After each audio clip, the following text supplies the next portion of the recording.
What's up, guys and girls? I'm so excited to be here with you today. My name is Richard de Gavea. I am a Sony ambassador, a Sony Alpha ambassador, and a wildlife and nature photographer.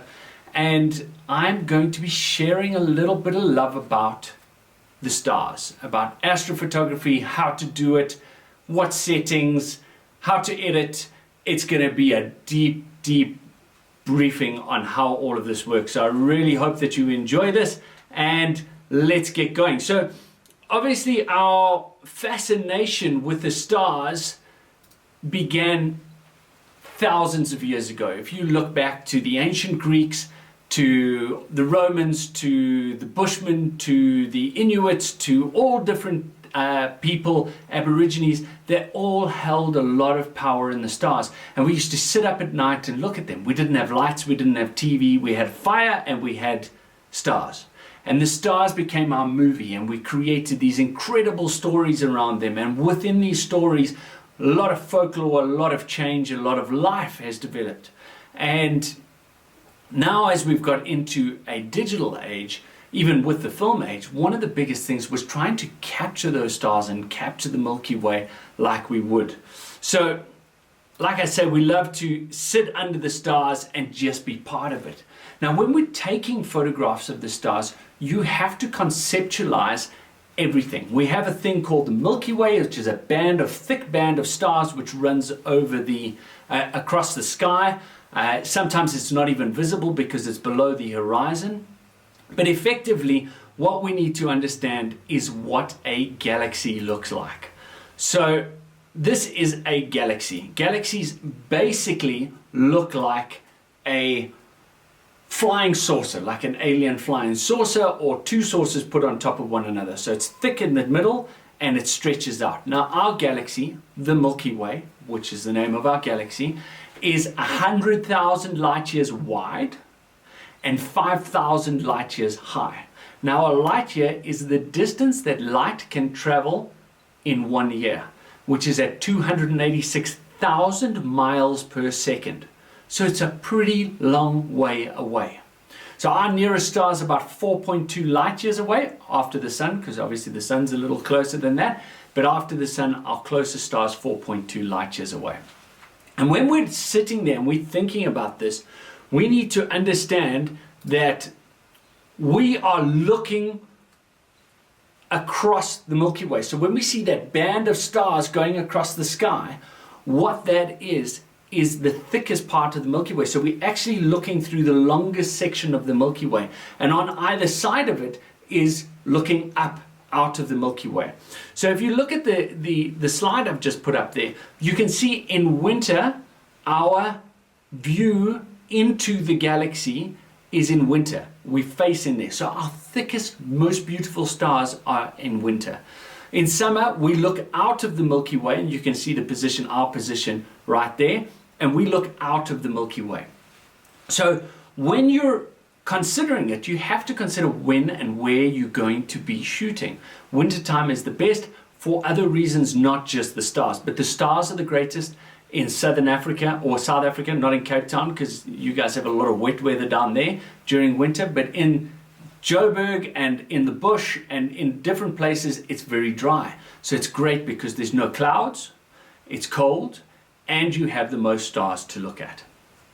So within that, we also have to understand that from this point of view, we are stuck in a sphere. So the stars actually surround us and we spin within the stars. The stars aren't moving, we're moving. So you have to bear that in mind. Now if you look at the bottom and the top of this image, you will see it says North Celestial Pole and South Celestial Pole. Now these are the points on the sky where we rotate around. So that star, like in the northern hemisphere, they use the North Star. The North Star pinpoints exactly where celestial north is. That star doesn't move. If you do a star trail, that star will stay static the whole time. In the southern hemisphere, we use crux or the Southern Cross to find out where celestial south is, and that then will give us our rings. So understanding this and understanding a bit of basic astronomy will give you a better idea of how to take photos of these stars. So let's look at how the Earth rotates. Here you can see a time lapse that I took in Kruger National Park at a lodge called the Outpost, and that's the Milky Way appearing like the Milky Way is moving, but it actually isn't. It is us spinning on our axis that allows us to see this different point of view. So check out and consider that when you're doing it, because it makes a big difference in our photos. The next biggest part of astrophotography is weather. Without the ability to see through the clouds, we cannot take photos of the stars. So trying to predict the weather is a very important thing. Now, as you will all know, the weatherman is the one guy in the world that can get his job wrong 90% of the time and still get paid. So it's not always the easiest thing to predict, but planning is essential, but not always perfect. And when we check weather channels, so if I sit and I click to SABC News, what's going to happen? I'm going to see the weather, but it doesn't tell me how much cloud cover I can expect. It doesn't tell me if there's any, if there's going to be high winds, or it does a little bit to high winds, what the visibility like, all of those things. So I use apps like Xasteria and Clear Outside. So here is you can either get them on your phone or look them up on the internet itself. So I checked out for yesterday's weather. This is from an app called Clear Outside, and it explains to you everything you need to know about what the weather's going to be like yesterday. At the top, you can see green, red, orange, and green. The red stands for an area, that time of day that's going to be terrible to shoot stars. And I'll give you one guess as to what that red section was. Daytime. So it's really tough to photograph stars during the day, but as we move later at night, it all works through. It tells us cloud cover, it tells us visibility, it tells us temperature, it tells us all sorts of different things that we need to know, especially percentage of cloud cover. So it gives you a very good understanding. And that app is a very powerful one to use. All you have to do is Google it or put it on your phone, and off you go. You're a for away. So really easy to manage and move along with that. The next thing, once we've got past weather, is light pollution. Now, one of the craziest things and the most amazing things about this lockdown for me was I was doing some shooting outside to try and get some stuff together for this, and the air was so clean and clear because of the fact that there was no more pollution. Cars had stopped moving, factories had slowed down, and you could see these stars, but light pollution still played its part. And in this image you can see exactly where the hardest parts would be to photograph stars. It's obviously around the northern hemisphere, around your more developed countries, and the continent of Europe, North America, and obviously around Asia is very, very bright. But if you look at Africa, we have these incredible dark skies that we get to look at. Beautiful black skies that we can go out, get space, and do things. The other thing about Africa is we have lots of open space. And space means big skies. Big skies mean big views of Milky Way. So we're going to choose a lot of our lenses and everything according to what we feel and what we're trying to capture. So light pollution can be a very tough thing, especially when you're in the city. But sometimes you just have to use it to your advantage. So the best way to do it is obviously to get out the city or use it to your advantage. And when I say use it to your advantage, you use your white balance. By changing white balance, we can change the color of the sky and the warmth or the coolness of how things go. And when I get into the editing part of this, you will get a very good idea of just how we can manipulate it and how I like to portray things. Remember, when we're doing astrophotography, the biggest thing is that we're capturing something that the eye really can't see. When I was in this situation, I couldn't see the sky like that. But because I can go for 20 seconds. You can see the settings on the top right there, 20 seconds at 2000 ISO. I'm absorbing a huge amount of light onto my sensor, which allows me to capture these things. So light pollution, this light that was polluting the air in this situation was actually from a little town outside of the Kruger National Park, and because of the sun, because of the clouds, it had bounced the light back, so it was a bit intense. So what I did was I went to red on my white balance and actually tweaked it to make it warmer and give us that red glow, so it almost looks like a sunset, and you can see the Milky Way pulling through it. Another example of city lights, so this was in Madagascar, and again these clouds were pulling over and we were in this beautiful place called Isalo, and Madagascar's got some of the most incredible skies because it is so underdeveloped and because it is so tough to get any electricity. Most things run on diesel generators and things like that.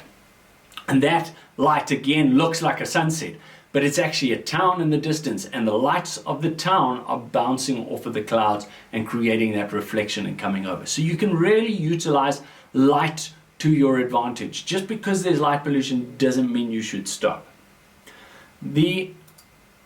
Another example was again in Madagascar, a shot I took at a lodge, and the lodge's lights were shining down onto the beach, so you could see them moving across like that.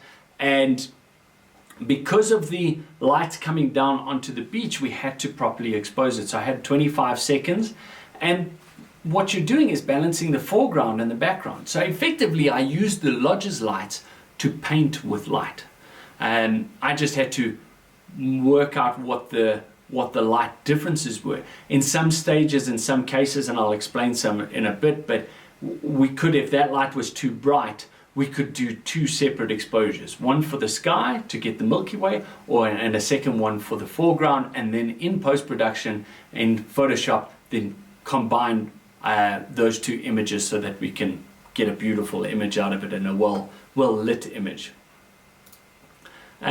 The last example that I'm going to show here of light pollution, this was shot, this is a 30-minute exposure, and it was full moon. This was in Clarence, and I did a 30-minute exposure to try get some star trails, and just the light of the moon, because of the time that it took to do it, so you can see I did 30 minutes at f4 at 100 ISO, it came out like daylight, and you get this beautiful blue from the sky and then your trails going around, and you can tweak and move that around as you need to get the ultimate result out of it.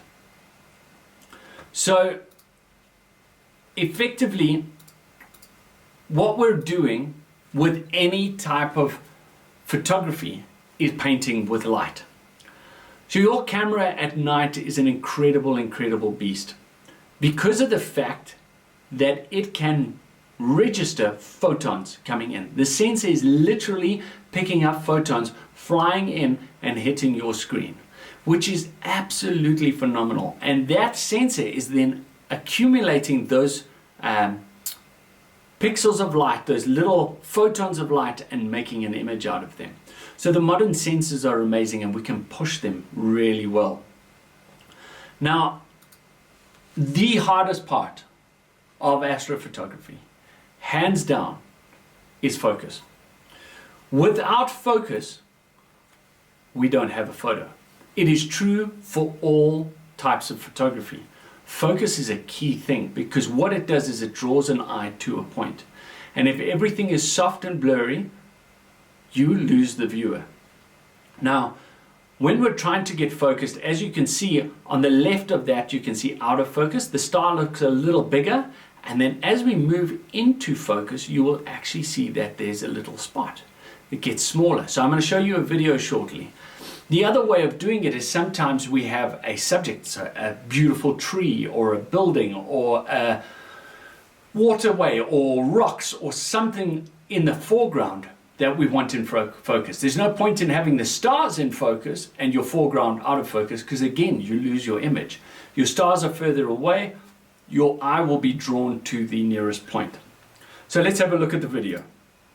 So this is taken at my house. You can see I'm moving my focus point around and I'm in manual focus.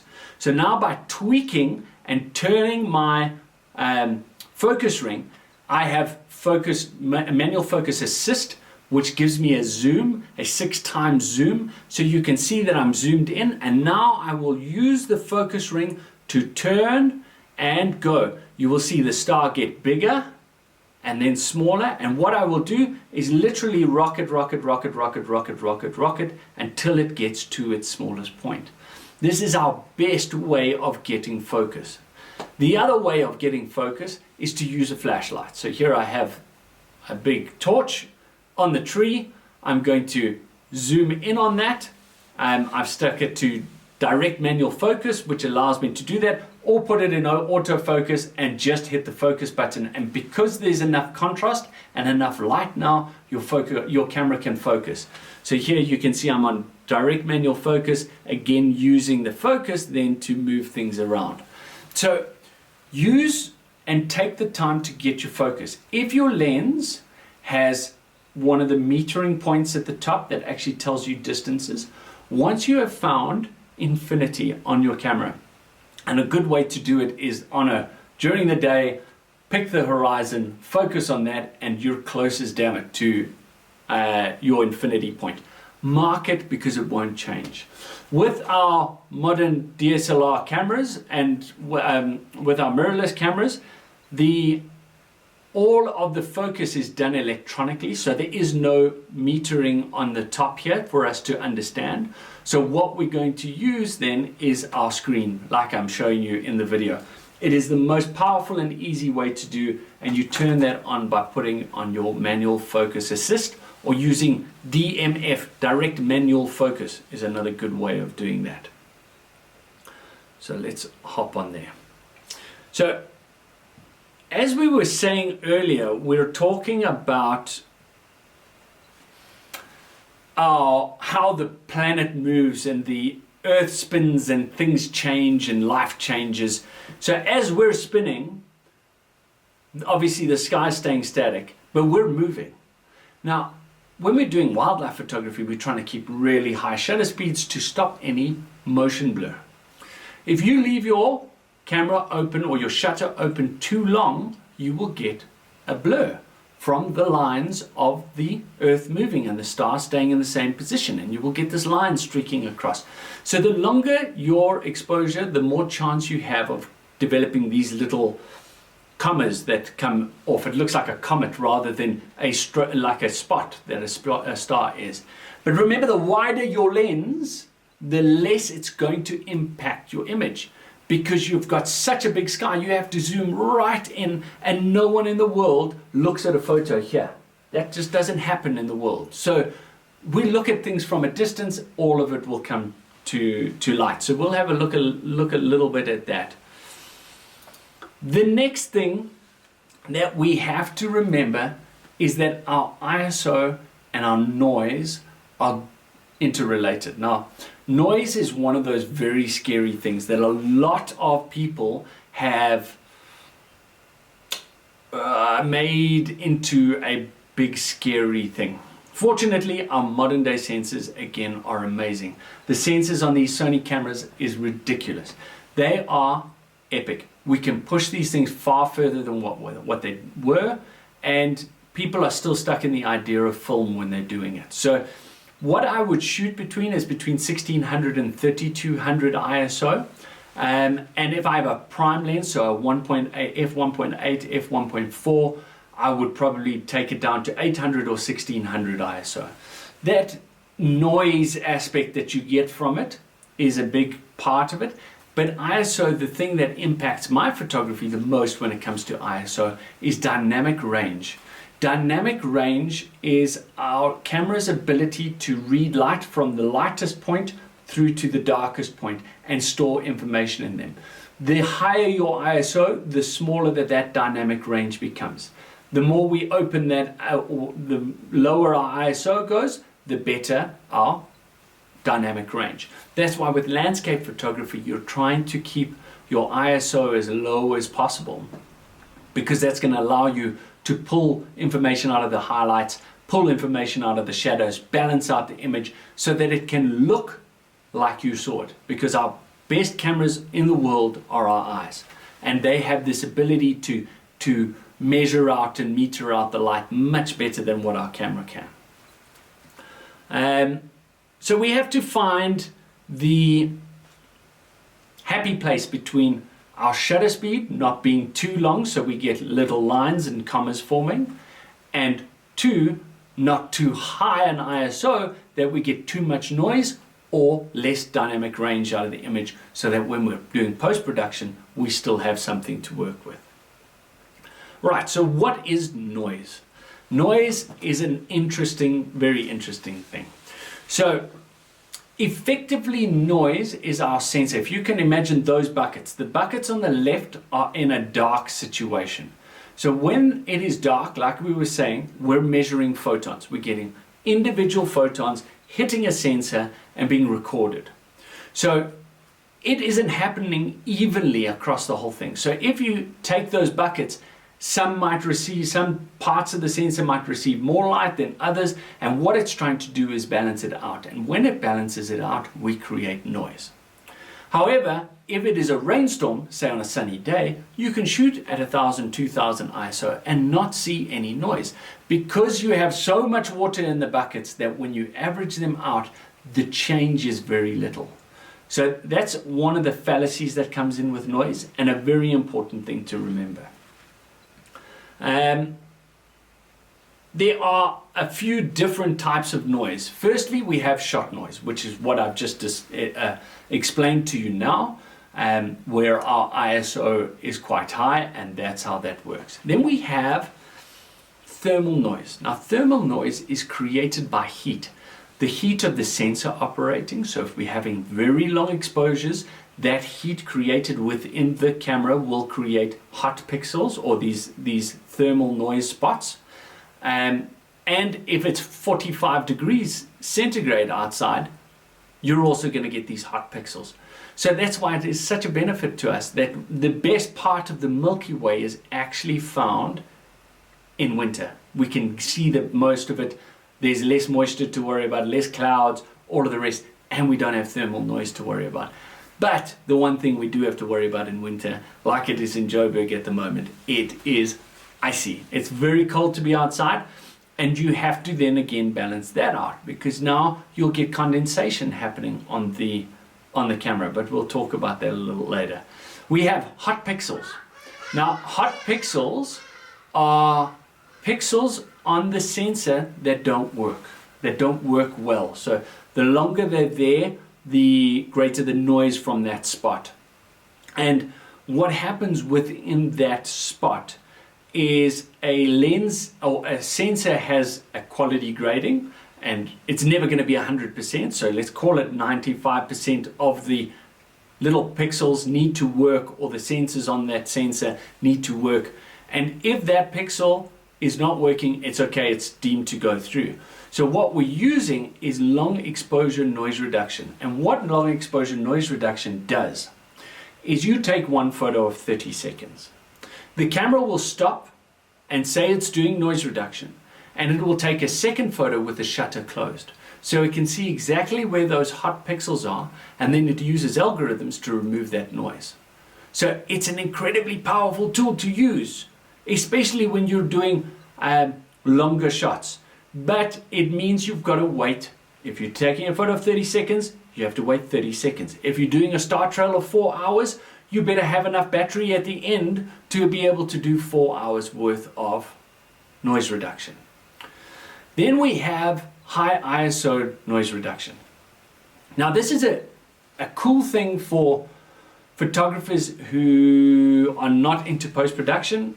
Then you use something like this, but for myself, I don't like it. I switch it off every time because of the fact that I would rather have the control I have on a computer in Lightroom and Photoshop to be able to control that noise to the level I like it. So I don't mind a bit of noise, but what high ISO noise reduction does, it's like taking a massive paintbrush and just wiping across it, and it becomes almost like an oil painting at the end if you put it too high. So you have to be able to balance that, and I prefer to take control of things myself in order to get through that. So that's noise in a nutshell. I want to see if there's any other questions at the moment. I don't think there are any. So there was a question by Alex about how do you get your camera to focus in the dark. So remember what I said, make sure that you're using manual focus and you'll use live view, and make sure then that you've got that manual focus assist. It's a magnification that as soon as you start trying to twist it, it will zoom in on the star and you'll be able to pinpoint that thing. We're going to talk about the equipment just now, Cameron, and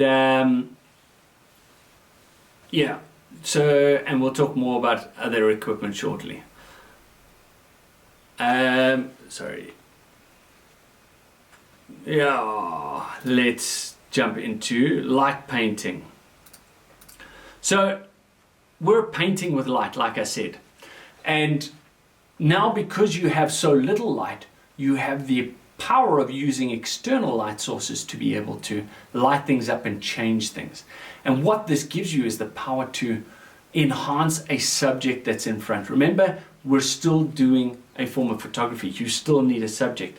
The sky can't only be the subject. The Milky Way can sometimes, but you always want a more prominent subject, like a tree or a building or something in front. And what you could use is a torch or a flashlight to be able to wave over and use soft light to be able to do that.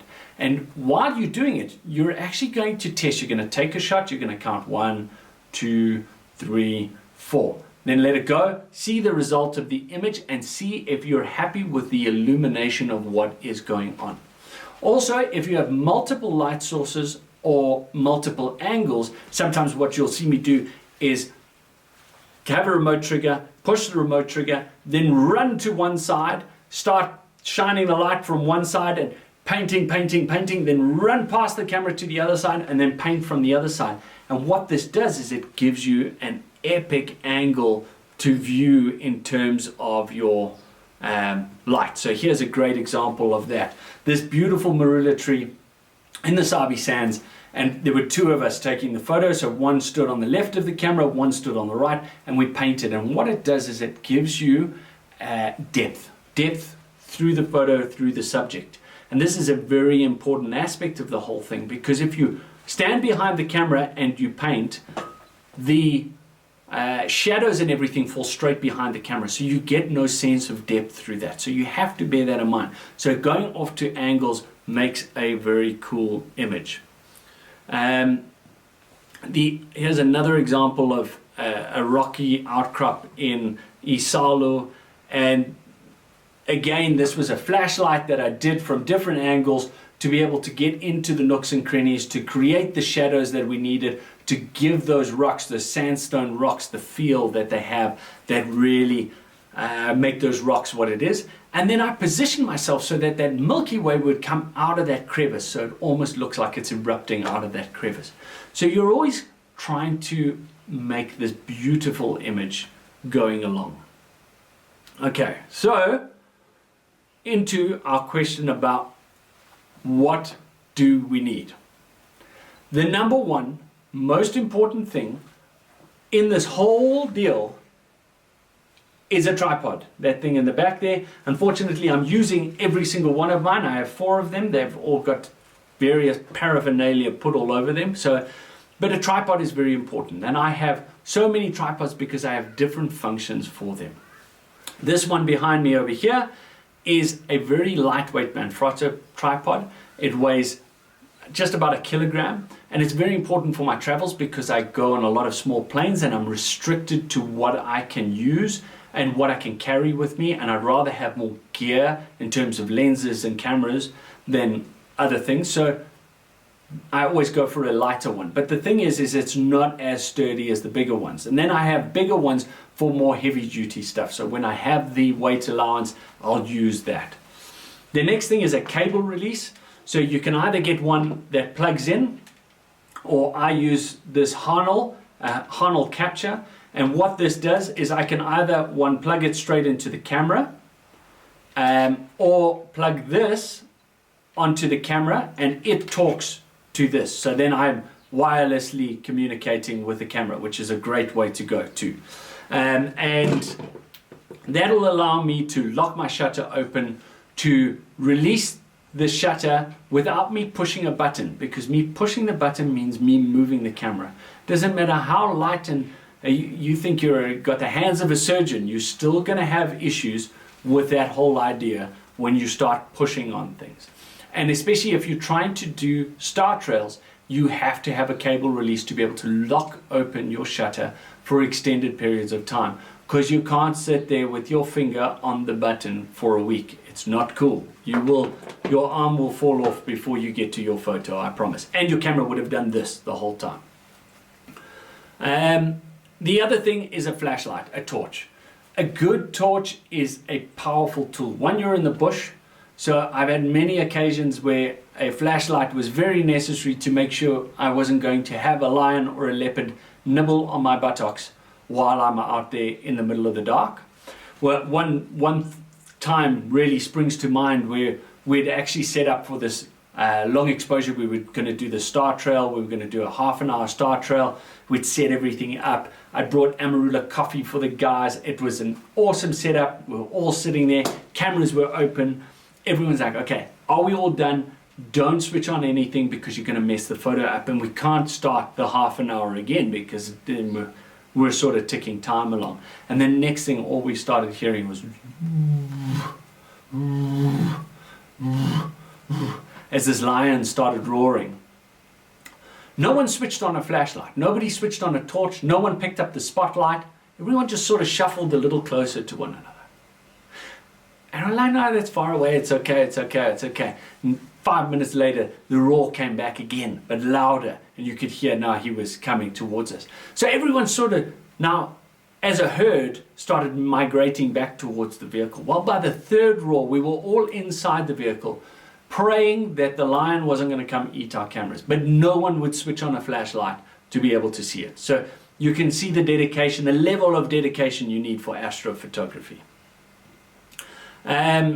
So yeah, and then within that, my go-to lens is always a 16 to 35 2.8, and this is an absolute beast. So Altus, you asked a question about what lenses to buy. You're considering the lenses. He was asking about a 24mm 1.8. Now, having a prime lens is awesome because generally your sharpest point is one stop in. So if you can do 1.8, you at f2, you will have the sharpest focus on that lens. 2.8, f4, you will have the sharpest focus. Now, the lenses have got so much better than olden day lenses, so I find that at 2.8, this thing is as sharp as a tack.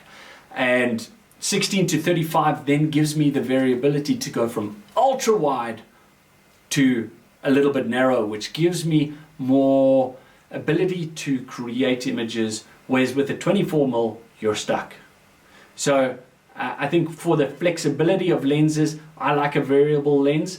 The 20mm 1.8, I'm dying to get my hands on. Unfortunately, there are none in the country just yet. Otherwise, I would have one and I would be under the stars shooting with it. But yeah, bear in mind what lens you use. The faster the lens is, the better. We'll get into that a little bit more. The other thing I use is a Wimberley Sidekick, and this is for my panoramas, and we'll explain a bit more about that later. But this clips onto a ball head, and I can have my camera in a portrait position and then arch it and use this as the pivot point. So that's some of the equipment that I use on a day-to-day basis. Right, so taking the shot. This is everything. If you don't take the shot, you're not getting anything. All right, so the first thing we have to do, and I like to do, is to set the zoom to the widest, because we have big skies in Africa, so we want to use that space and see as much of the sky as possible. That gives us more stars to work with and a bit of foreground to work with too. We've got to get focus. And this is where I said it is the most important part of the whole thing. Get focus. Ensure that you have exactly what you need, or exactly the focus that you require. If you don't have focus, you don't have an image. So take half an hour, 45 minutes, ensuring you have focus. Take a photo, zoom in, tweak a little, zoom in again, and make sure that you have that star as pinpoint as possible. Or if you have a subject, ensure that that subject is properly in focus. And you're gold. You can point your camera in any direction once you have the focus. And the next thing we have to look at is composition. So once you've got focus, now you've got to compose. So make sure that you have the level. So on the Sony cameras, we actually have a functionality which gives us a level. And this will allow us to tell what is straight and what's not. So once it goes green and it's level, you know that you're gold. The other thing is composition, because trying to get things done in the dark is very difficult. So often what I would do is my subject, I will just put a flashlight on it, a torch on it, and I will then move my camera around to where I want that part of the image. So let's say it's a tree. I'll put it at the base of the tree. So I will know that that tree is on the right third and at the bottom of, and the bottom of the tree is still in, and there's a little bit of ground to work with so that I'm not overcompensating for that. And then once I've got my composition, then we make sure settings are right. Now settings are pretty stock standard. I don't change them a hell of a lot because night is night is night is night. Okay, if there's a bit of light pollution, that will impact things. But if there's no light pollution, it's going to be the same. So 30 seconds at 16 mils, 20 seconds at 24 mils. Those are my recommended speeds. ISO 3200, and if you have a prime lens, you can bring that down like we spoke about. And aperture wide open.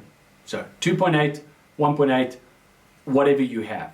If your lens isn't fast enough to go to that and it goes to 3.5 or f4, cool. Crank up your ISO. That is your offset. So if you're now at f4, you'll have to go to ISO 6400. So just bear that in mind. Then you've got more noise to contend with and less dynamic range to work with. So that's the benefit of having a fast lens when doing astrophotography. And then we take the image. Now there was a question about what type of flashlight do I use and what is best. So I have two different types of flashlights, but the most important part of it is actually having one that has the ability to either have a wide feather or you can zoom it into a harsh light. And what I do is I put it on its widest, softest beam, or have one that has variable beam settings, light intensity settings. And what that means is then when I start to paint, I can go to the lowest setting and work through. Otherwise, you're going to have these hard streaking lines moving through things. So you always want the softest paintbrush or light brush that you can get. There are some incredible flashlights around, and you can use whichever ones you want. I use a Phoenix. The Phoenix torches are absolutely amazing. Mine's about yay big, so it's tiny, and the battery lasts for about 4 days when it's on, and it is 2000 candlelight, so it's very powerful. So that's a good way to do it. All right, so let's look at some of the shots. So like I said, when you're trying to position a shot, you're trying to get your composition right. And remember about your composition. Your composition is everything. So I moved around to make sure that Milky Way looked like it was coming straight out of the top of that baobab. I then used the flashlight at the base of the baobab to then light up and get my composition. So I still had a bit of ground underneath. So I'm not chopping the tree off so it feels like there's more tree underneath, and I'm not putting too much foreground because it's black. It is dark, it has nothing to offer to the image, so I don't need a lot of it. I just need a base coat, and then the Milky Way comes streaming out of the top. You can see again, like I said, 30 seconds, f2.8, 3200 ISO. You will see this as a prominent flow of what happens. Here's a very cool different image that I did with that I created with fireflies and the Milky Way. So water and nighttime work hand in hand because water is reflecting light that we're not seeing from the sky. So if you have stars above, you'll have stars below. and it brings the foreground into focus. It allows us, like I said in that last image, in the image of the baobab, again that one there, that the ground was uninteresting. But when I put a river or some water involved, suddenly I have a lot more through flow of the image, and I have a lot more to work with in terms of showing people what was going on. And then the fireflies were very cool because of the fact that they are moving and flying about, and you can actually see the different frequencies of the different species of fireflies moving around. Off the point, fireflies are really cool. Did you know that a firefly male has wings and he flies around, and a glowworm is the female? And the glowworms will actually cannibalize other species of fireflies. So what they'll do is they'll lift their bum and they shoot a frequency to the male and flash them with a specific frequency to say, I'm ready to mate.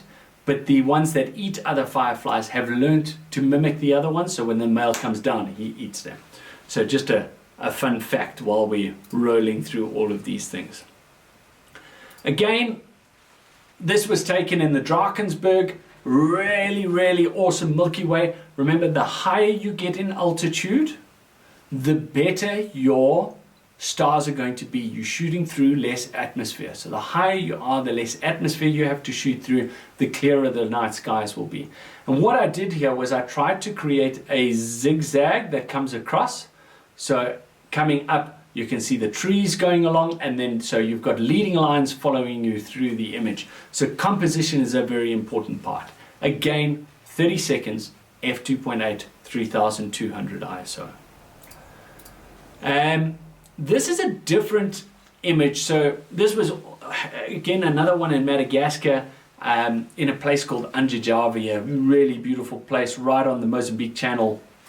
And what I was doing was, because of my ISO being so high, I didn't have the dynamic range to pull out and get the detail of that foreground that you can see there. So what I did was I took one shot for the sky, and then I did a long exposure to get trails, but unfortunately the clouds were moving so much it broke the trails up. But what it gave me was a clean foreground.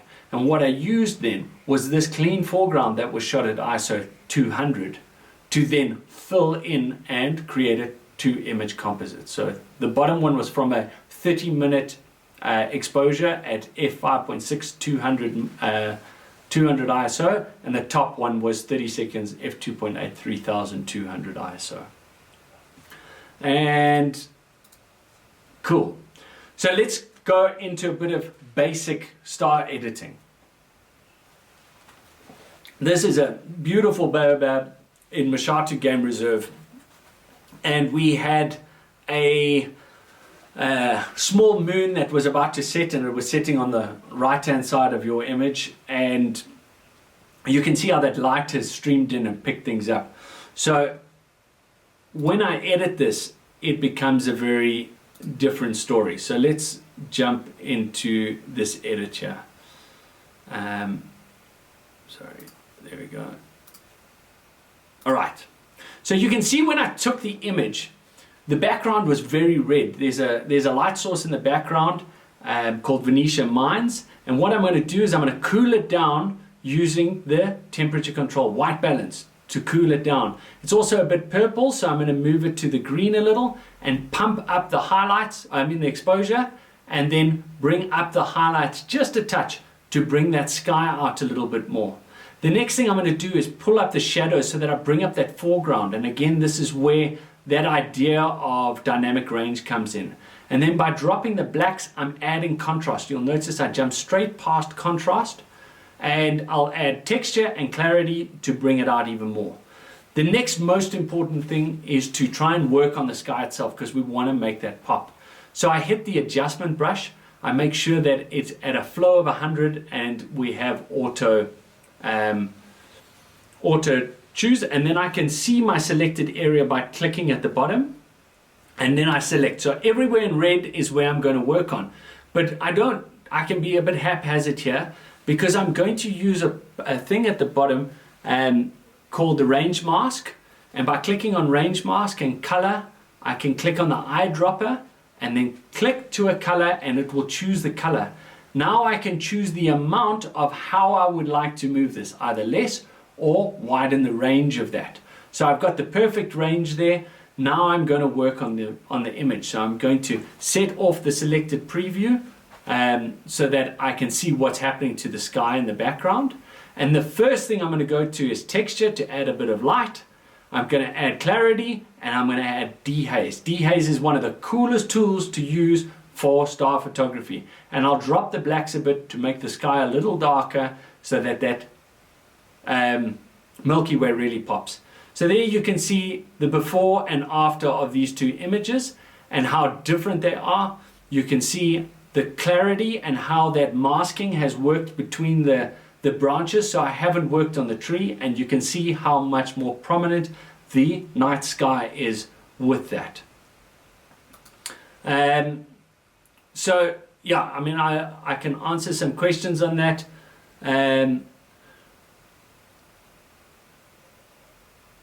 The ideas, there's a question here about asking if I have any tips for shooting in urban areas. My tip would honestly be to do star trails, because the light pollution doesn't make as much of a difference within that.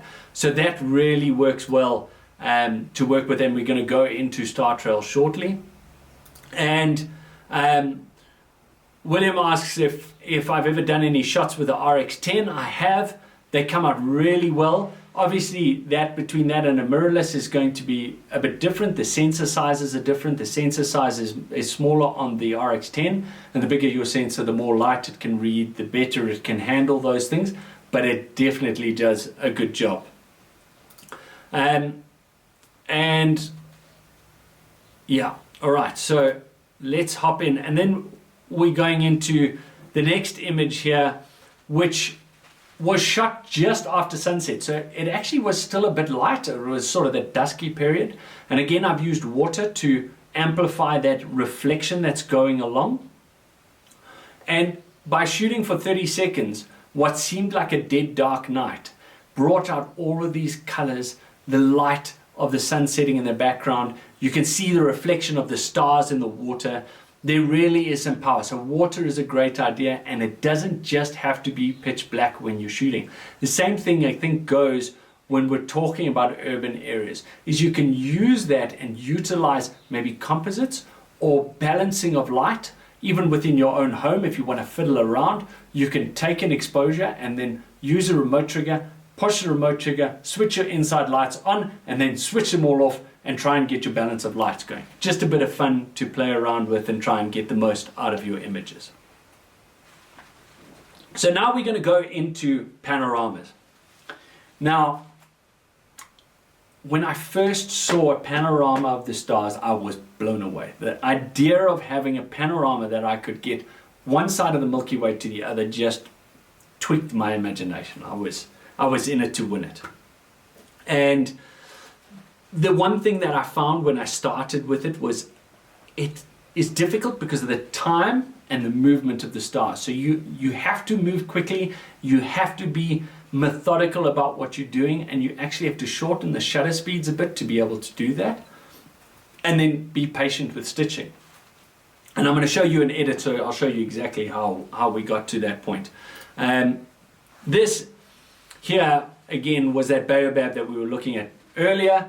I went wider, and instead of shooting in landscape, I shot in portrait and went 1 image, 2 images, 3 images, 4 images all the way around.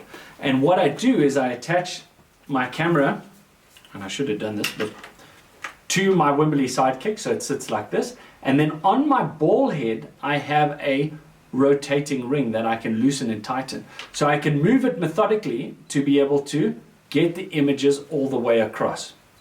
So this was a composite of 5 images, all shot at 20 seconds at 3200 ISO and 2.8 aperture.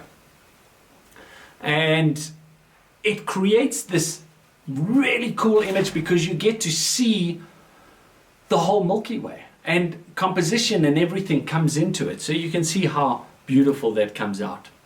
This was another really cool one that I did at Sabi Sabi. And you would think that when you're shooting portrait, especially with a 16mm lens, there's a lot of distortion on a lens like this, especially at 16mm. And I'm low and I'm shooting up, so your distortion becomes greater. Now you're shooting and shooting. So this tree on the left-hand side of the image, if you look at that tree, once you move to the right, it's actually going to start bending. Sorry, it's all upside down on my screen. It would bend even more. So that becomes a massive part of the whole thing. You sit and go, geez, how's the computer actually going to find a way to stitch these all together? But it does. It finds incredible ways to maneuver and get all of this stuff sorted. So let's look at an edit for this. So here we have the 5 images. I highlight all 5 images in Lightroom, right click and go to Photo Merge and Panorama, or it's Command M on a Mac or Control M on a PC, and then that will go through and start doing things. It has an auto crop function that once it goes in, you can either auto crop it. You've got an auto setting button. I don't like other things choosing my settings. I'll do the editing. Or if you have the auto crop button, you can choose to fill edges, but you can see it's added in an extra tree and a funny little thing on the right, so we leave that out, and I'll just leave with that. We can try spherical and perspective, but they'll only work if the computer can figure that out. Then we hit merge, and wham bam, thank you ma'am, it comes through and it's stacked all 5 of the images with that image, and when I open it up, I get to that portrait, that big panorama. So the first thing I'm going to do is again work on white balance. I like bluer skies because for me space is cold, so I want a bluer tone in it. I'm going to lift the lights to be able to bring the sky out a bit more, but what you'll find is that the highlights in the bottom right down there are a bit up, so I've pulled them down a little bit. I'm going to lift the shadows to bring the foreground in because there's more interest in the foreground now. You can actually pick up from the dynamic range. Add some clarity and some texture to be able to bring out the ground and the trees. And then I'm going to grab my gradient tool. Now by holding in shift, it'll keep everything perfectly level, and I can pull my gradient tool down and then just work on the areas above the middle line. So again, I'm going to do my texture and clarity and definitely my dehaze, which brings those out, and then darken up the sky a little bit and bring the whites out to bring that Milky Way to pop a little bit more. So as quick and easy as that, we're done with that, and this is the difference from start to finish. You can see the difference in the stars in the background, the clarity that comes out of it, how much more intense the Milky Way is coming out of those areas. So very cool way of doing these things. So this was my first attempt at doing one of these images, and it really blew my mind because I had to sit and try and figure this whole thing out. So on my Wimberley Sidekick, I had actually marked off, I still have glue on the top here from the marker, so I knew where I wanted this to in relation to this, because what I did was I took 24 images to make this photo, and we started at the bottom and then did one bottom, top, bottom, top, bottom, bottom, top, top, bottom, bottom, top, top, bottom, bottom, top, top, top, all the way across 24 times. And I shot that with a 24mm because I didn't have a wider lens available to me, but you can see the extent of that. Now, the size of the image becomes a bit crazy because what you're ending up with is something that was around 2 gigs. So that is a big burden to take into account, is the size of these things.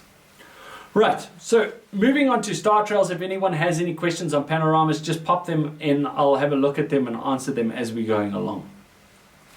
Now, star trails is where we really start taking the camera and showing that we're capturing more than the eye can see. With the Milky Way, we're already accentuating that because we can record a lot more time and we can record more light than our eyes would be able to see. But now with this, we're able to really stretch it out. We're able to really put things on and move things about and create something that the eye will never be able to see. And I love that. So let's start creating some star trails. This is a photo that I took in Namibia in December, and the stars are just incredible, and it's so dry you can leave your camera out for days, and it was warm enough so there wasn't going to be any condensation either. So the biggest thing is that we're capturing an image your eyes could never see. And there are two ways to shoot them. One, you could shoot it as a single shot, which means that you have to have your shutter open for as long as you wish the trail to take place. And the other way is to take individual photos and then stack them after the fact to be able to create a beautiful lapse or a beautiful trail of these things. Now the benefit of that is that stacking will have less noise than a single shot. And a single shot, you require long exposure noise reduction. We spoke about this earlier in the whole thing. So what that means is that we will, with the long exposure noise reduction, if you take a 4-hour image, you will have to then still do 4 hours worth of 4 hours worth of noise reduction. So one photo takes 8 hours to get a 4-hour photo. With stacking, you can do 8 hours of shooting with no need for noise reduction because your time is that much shorter. You would have to do a black screen along the way. I'm just popping back in there, and then let's pop to the next one. So for a single shot, you have a few different options you can take.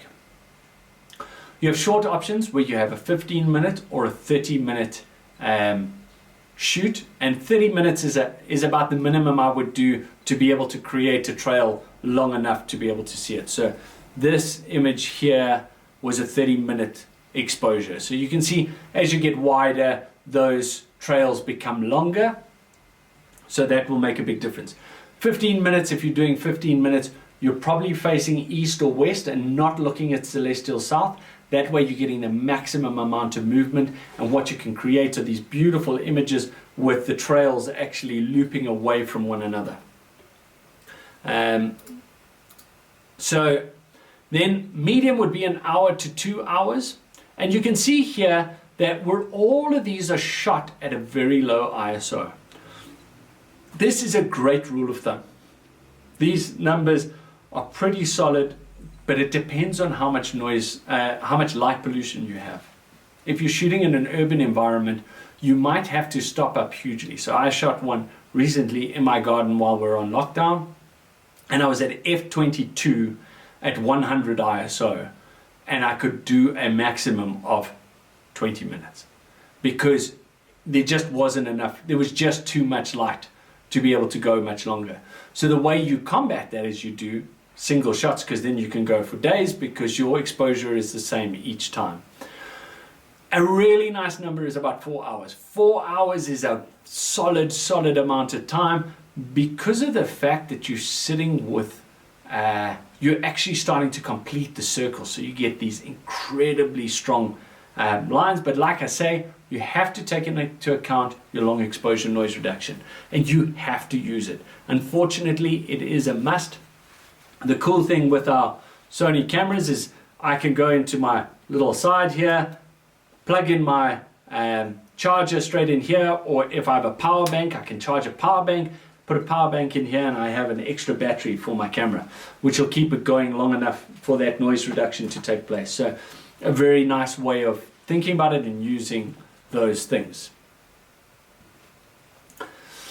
So when we're doing this, the first thing you're going to do is set up your camera and your tripod.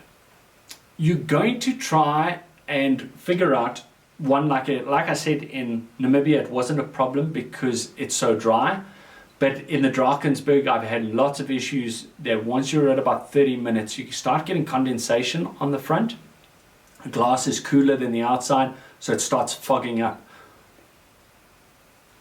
So what you'll do is you'll take one of those hand warming little wraps that you can use, the chemical heat packs, You don't want to put that straight onto your camera. So maybe take a thicker cloth or something to wrap around your camera and then stick that on to the top of that. That will warm the camera and keep the glass warm, which will stop the condensation, which is a very important part of it. This is where things change. So the one that we were talking about here, this one here, there is no foreground subject. So what I'm trying to do is I actually softened my focus. And the reason is like we said when we were looking at focus, and I'm just getting back to focus here. Out of focus, the actual star is a bigger star, which means that your trail will be a thicker line, which will make it more appealing. You'll get the more colors and everything coming out of it. So it's a great way of accentuating your trails.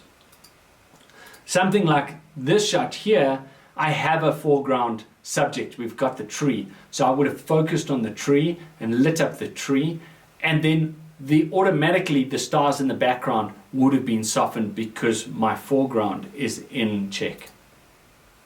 So we soften the focus. Then you take a 30-second test exposure. You want to make sure that at 30 seconds, 3200 ISO, that you have the right amount of light. So like I say, in the city, if I'm taking 30 seconds at 3200 ISO, I'm just going to blow everything out because of all the light pollution. But if I'm in the dark, it'll work fine. And you can use this also to track back. Now it'll take a bit of maths and a bit of thinking, but if I'm shooting at 30 seconds, 2.8, 3200 ISO, and I want to work back, remember a stop of light means twice the amount of light. If I remove a stop of light, it's half the amount of light. So if I remove a stop from my ISO, which is 3200 to 1600, I go from 30 seconds to 1 minute. 1600 to 800, 1 minute to 2 minutes. 800 to 400, 2 minutes to 4 minutes. And so you go on, so you can calculate exactly what time and aperture you need to get to that, to get to the correct exposure down the line. We're then going to check our focus and composition. Using those test shots, you're going to make sure everything's okay. Remember to look for celestial north or celestial south, depending on which pole you're in, which hemisphere you're in. You will not see celestial south in the northern hemisphere, and you will not see the Southern Cross and celestial south from the northern hemisphere. So just get a basic star app. There's some incredible ones out there. I use Star Walk. It's an incredible app to use. And all you do is you look for the point that says the North Star or the Southern Cross and go. Or use a compass. Even your phone has a compass. Just point it as close to north. You'll get an idea of where north is going to be. And that's how you work out your composition of how this star trail will look in time.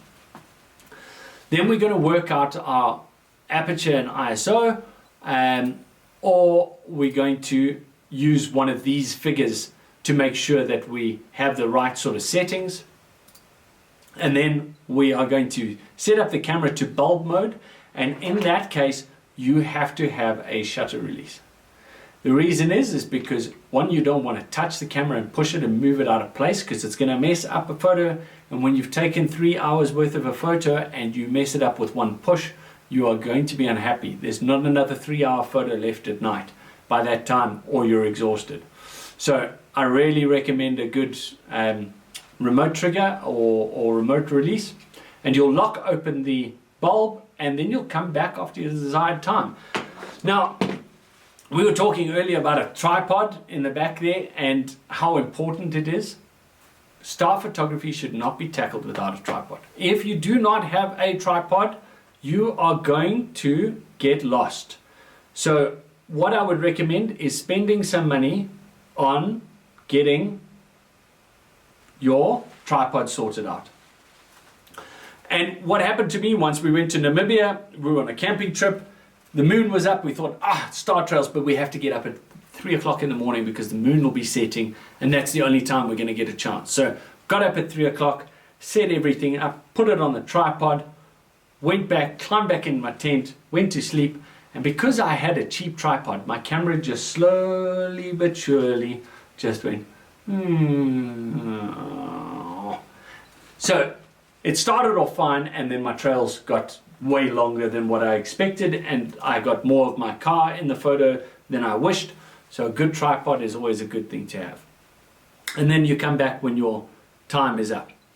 When we're shooting a single shot, you really want to have raw, be shooting in raw, because you're gonna have to post-process.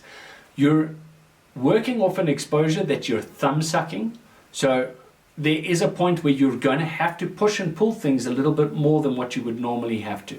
So think about that when you're shooting. You shoot in raw.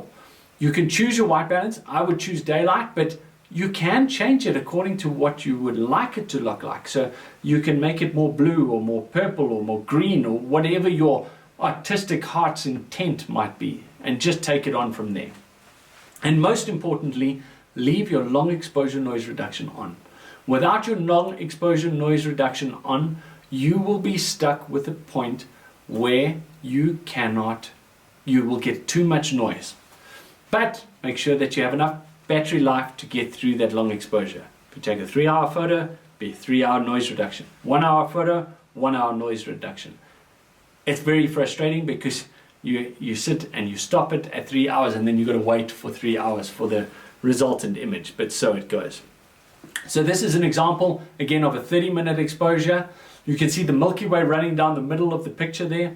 This was again in Isalu, and these beautiful sandstones all around, and the trails going around. So I like moving the point off to the side, but you could consider putting the pole, the celestial pole, behind a tree or a point of interest so the stars radiate out from that point, whatever is your favorite type of composition or how you would want to work that. Now, when we're doing stacking of images, we're taking multiple images and putting them one on top of the other. Now, these images stacked will create a really amazing image, but you have to make sure that you have no breaks in time. You cannot have long exposure noise reduction on, because if I take a 30-second image, I will have a 30-second gap. So it will look like perforations all the way around, because you'll get these line, space, line, space, line, space, line, space, forming cool circles, but not a trail as such. So we can either do it at 30 seconds, 3.5 and 1600 ISO, and the reason is we don't want a very bright, awesome, extreme Milky Way. We want a few stars, otherwise it gets too cluttered with stars and you actually lose the impact of the trails. You can have a 2-minute or a 5-minute exposure.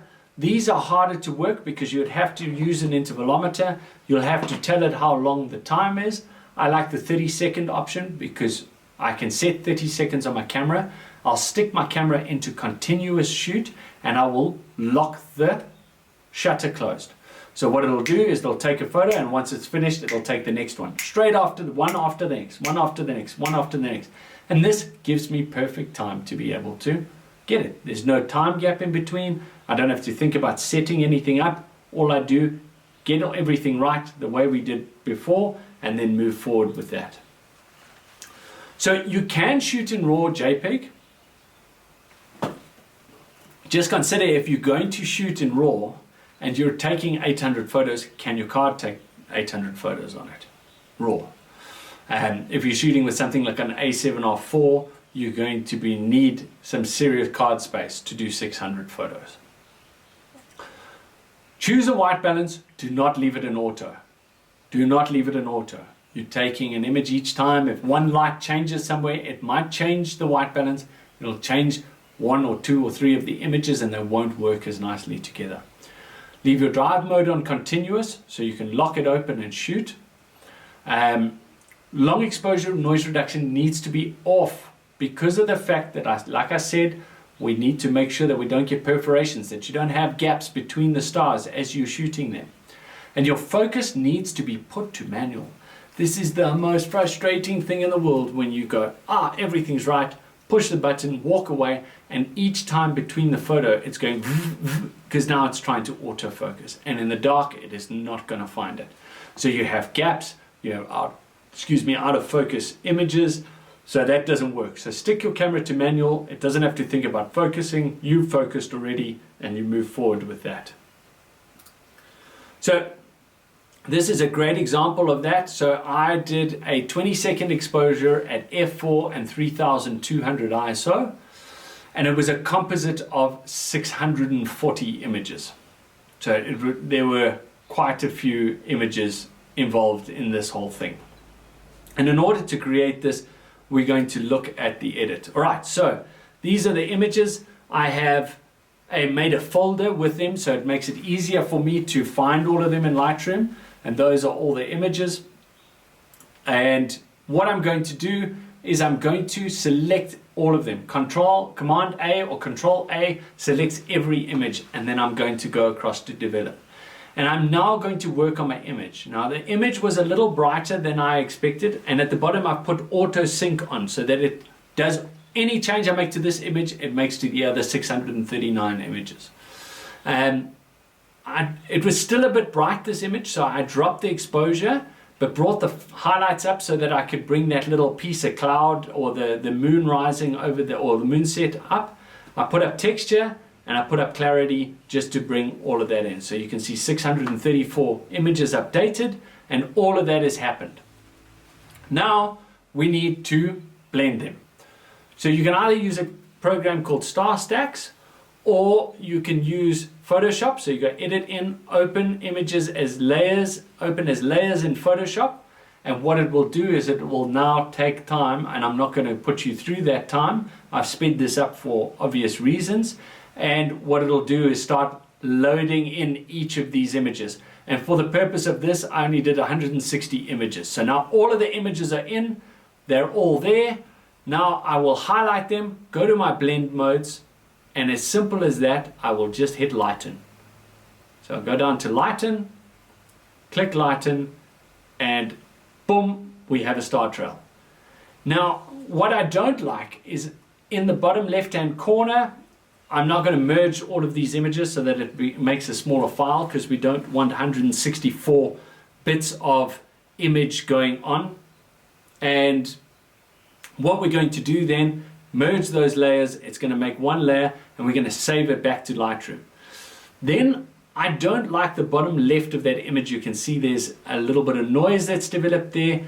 All of these images blended over. I don't like the light running from left to right across the image. Somebody in their room had switched on their light in the middle of the night, obviously to go for a pee or something like that.